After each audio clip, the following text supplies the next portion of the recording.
Good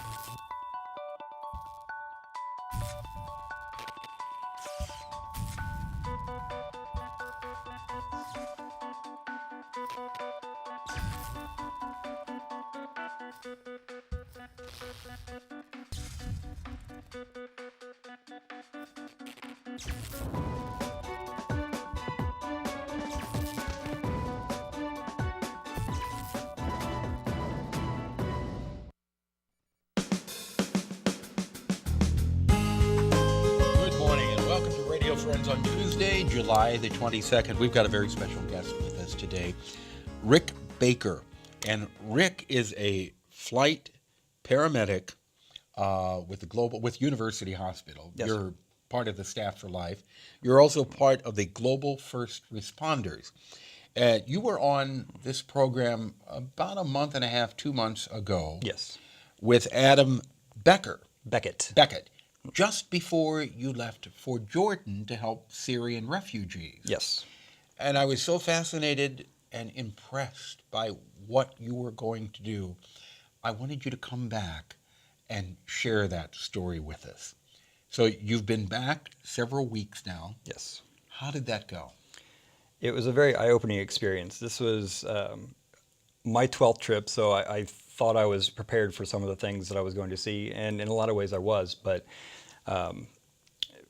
as an American, I'm woefully undereducated on the Middle East, the geography, the politics, the history, the religions there. So I got quite an education while I was going and helping. Totally different world. Very much so. What surprised you the most? I was impressed by the attitude these people had. As an example, here's one of the tent cities that we worked in. This camp is about 500 or 600 people. It's about 200 families that left the bigger camp so they could stay together as a tribe. And this picture that we have up right now is a tent city.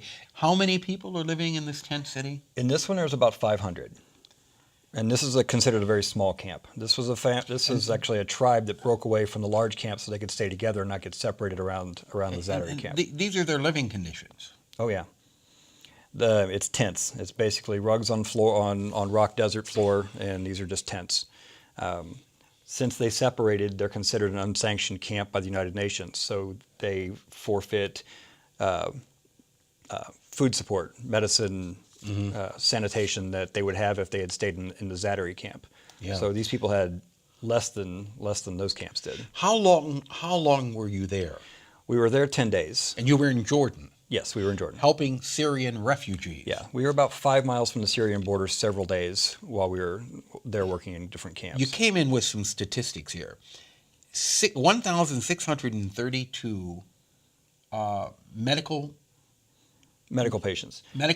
1,632 in that short period of time. You had 453 dental patients.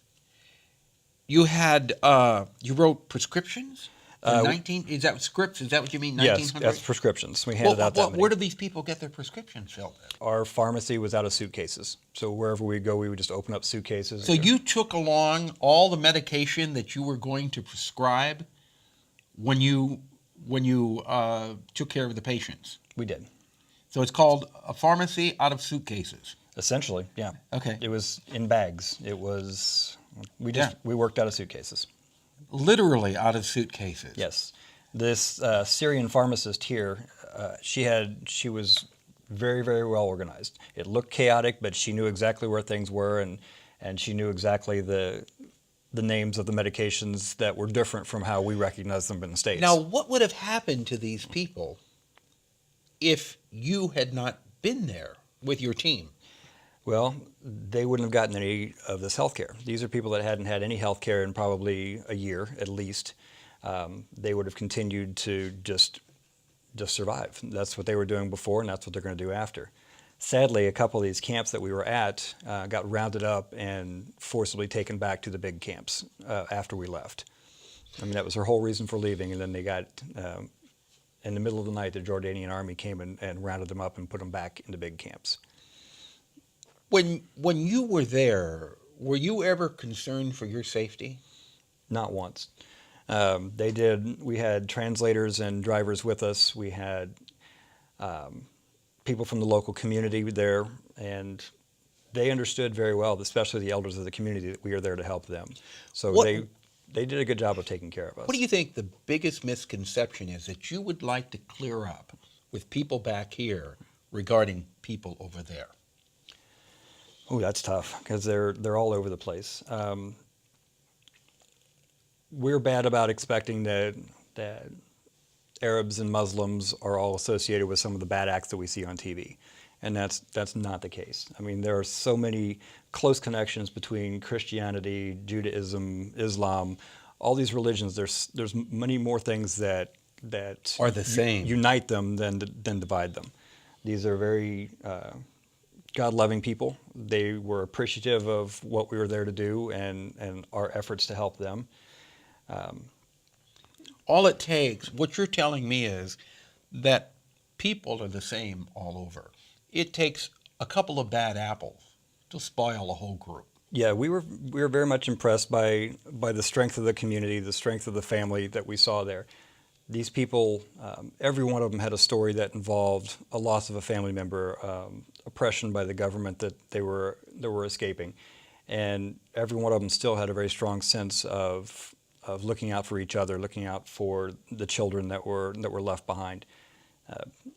It's very patriarchal. So as the morning would start, we would have the elders of the group or the elders of the family come and present who they wanted to be seen and when they wanted to be seen and that kind of thing. And the only real issue we ever had was controlling and letting them know everybody's going to get seen. So it doesn't have to be the rush. You know, Right. they felt such an urgency to get seen, and we wanted to make sure that they all knew they were going to get seen. And the language barrier kind of prohibited that at times. But When you left and you were on your way back home, did you feel a sense of fulfillment? in a small sense, more likely most everybody felt that not nearly enough is being done. We wanted to go back and do more, right from the moment we left. Yeah. It was depressing to realize that these people that left their homes, left their communities, and came to a tent city and then wanted to leave even that so they could be together are being But forced back in. you've got to realize also that you did so much good. You helped so many people, and you've got to carry that with you. You will be traveling to Haiti later on this year for another one? Yes, the Global First Responder site that Adam started, one of our things is promoting future trips. Okay. So I'm going to Haiti in September. Adam's taking a team to Ethiopia in November. Okay. And we'll keep in touch with you and have you come back again. Okay. All right. Our program directed by Travis McMillan, Reynolds Journalism Institute, audio Pat Akers, KBIA, our floor director Lowell Thomas, and our assistant producer and guest coordinator Uncle James Mouser.